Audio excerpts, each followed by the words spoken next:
Welcome back to Token Launch Masterclass. This is episode 18, and we're calling it the Airdrop Matrix, designing for engagement, not a quick dump. Let's be honest, most airdrops are a disaster.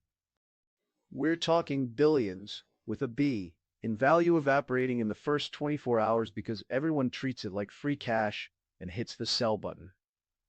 I've seen teams spend a year building something incredible, only to watch their token chart nosedive post-launch because their distribution strategy was just lazy. They think they're buying a community, but what they're really doing is renting a mob for a day. So today we're throwing that old playbook out. What I'm going to walk you through is a strategic framework I use to design airdrops that actually work. We're going to build a system that attracts believers, not mercenaries, and builds a foundation for real long-term value from day one. So let's get right into the free money fallacy, because this is where most projects trip at the starting line. The core problem is psychological. When you get something for absolutely zero effort, you assign it zero value. It's unearned. I once advised a team that did a huge broad airdrop. Their Discord was a ghost town until the drop. Then it was chaos for 48 hours. Then crickets again as the price tanked. They attracted what I call mercenaries, speculators who are just there to dump your token for pizza money.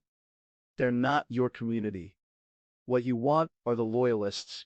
The real comparison I like to make is this. It's the difference between a random lottery handout and an earned employee stock option plan. One is a cheap thrill. The other represents sweat, belief, and aligned incentives. What I find works is to start thinking about your airdrop as the latter. So how do we move beyond that lazy handout model? What I do is map out the strategy using a framework I call the Airdrop Matrix. It's dead simple. Picture a 2x2 grid. Your vertical axis is recipient targeting, ranging from broad, like every wallet on a network, all the way down to hyper-specific, like the top 10 contributors to your code. Your horizontal axis is action complexity. This goes from simple, like a one-click claim, to complex, like a series of on-chain tasks over 3 months. When you plot these, you get 4 clear strategies. I call them the shotgun, the gamified gauntlet, the surgical strike, and my personal favorite, the Loyalist's dividend. This isn't just academic nonsense. This is a practical map that forces you to decide exactly who you're targeting and what you're asking of them before you give away a single token. All right, let's start with the top left quadrant of our matrix, the shotgun airdrop. This is the classic, the one you've seen 100 times. The strategy is simple. Broad targeting, simple action. You might say, any wallet that's ever used Uniswap gets tokens, or any address holding more than 1 ETH. The upside is undeniable. You get massive, instantaneous reach. Your project's name is suddenly everywhere. But let's be real. The downside is a killer. It's expensive as hell, and the signal-to-noise ratio is abysmal. You're giving tokens to thousands of people who couldn't care less about your project, and will dump it for lunch money. What I do is frame this for my clients as a pure top-of-funnel marketing tool.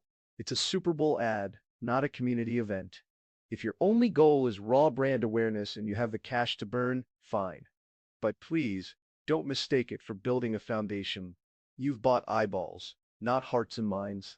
Now, let's slide over to the next quadrant on our matrix, the Gamified Gauntlet.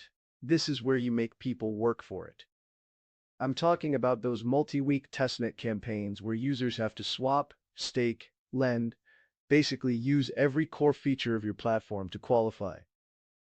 The genius here is that it acts as a powerful filter. The lazy won't bother. More importantly, it's the ultimate user onboarding program. By the end, they don't just know your project exists, they know how to use it inside and out. But here's the trap, and I've seen teams walk right into it. This model is a magnet for professional airdrop farmers. These aren't your typical users. They are pros running scripts across hundreds of wallets, methodically checking off your tasks. They're not becoming loyalists, they're just executing a more complex job.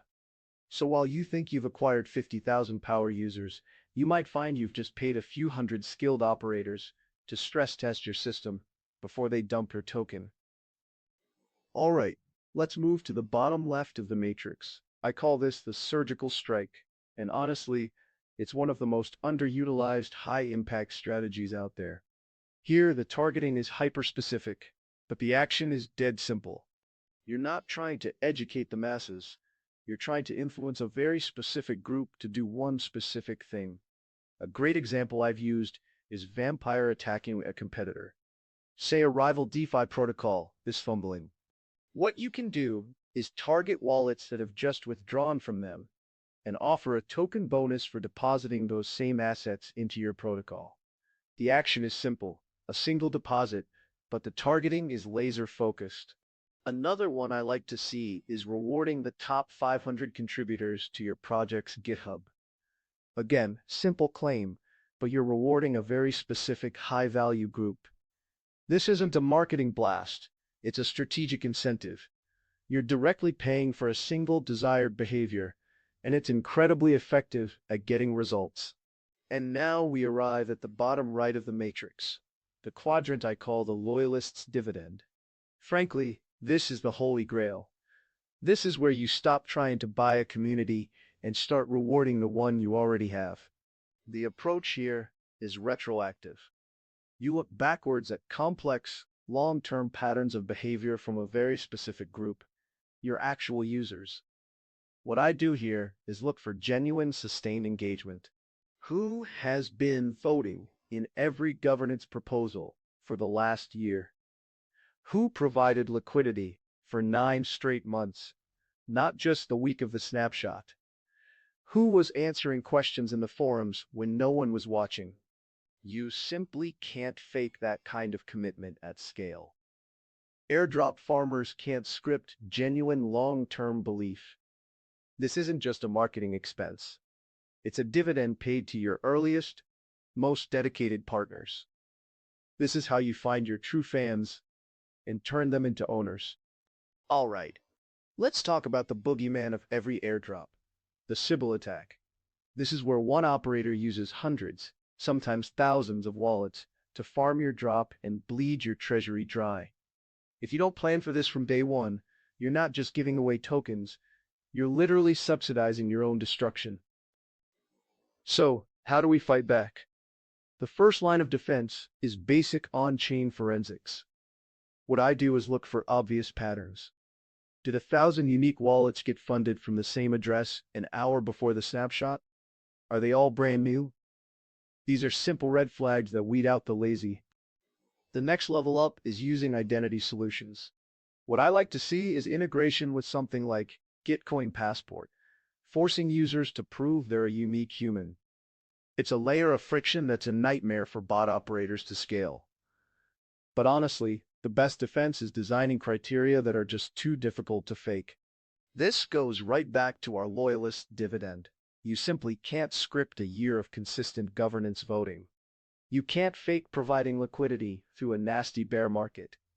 Build your airdrop around genuine long-term behavior, and you've already made yourself a brutally hard target. Okay, so you've designed the perfect filter to find your ideal user. But just throwing a bag of tokens at them is still the lazy option. This is where we need to be smarter, to move into what I call the Airdrop Plus model. What I like to see is a move beyond the simple token reward. For example, instead of tokens, you could airdrop a non-transferable NFT. It's like a soulbound key. It has no immediate dump value, but it unlocks future token claims for those who stick around. Another powerful tool I use is vesting tied to post-launch participation. Don't just give them tokens. Make them stake to unlock their allocation. You might find that this single step aligns incentives better than anything else. You can even create multiplier bonuses. Claim your base tokens now, but vote in the first 2 governance proposals to unlock a 2x bonus. The goal is to turn the drop from a one-time payment into the beginning of a real, on-chain relationship. Alright, let's put some meat on these bones with a few real-world examples. For the good, what I like to see is something like Optimism's airdrop.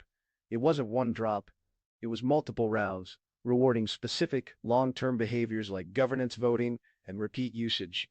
That's a masterclass in the Loyalist's Dividend quadrant. For the bad, let's look at a generic DeFi project that did a classic shotgun drop to all ETH holders. The hype was huge for 24 hours, but what I saw was an immediate 80% price dump because they attracted pure mercenaries. The chart looked like a cliff dive, and the ugly, I saw a project run a gamified gauntlet with a complex testnet. They celebrated 100,000 unique users, but post-launch analysis showed 60% of the tokens went to just a few hundred sophisticated farmers. It was a bloodbath for their treasury and a disaster for decentralization. So let's make this actionable.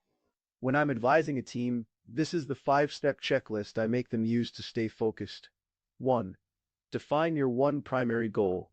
Are you after raw awareness, genuine decentralization, or stealing users? Be honest. Your goal picks your quadrant from the matrix. 2. Define specific, measurable criteria.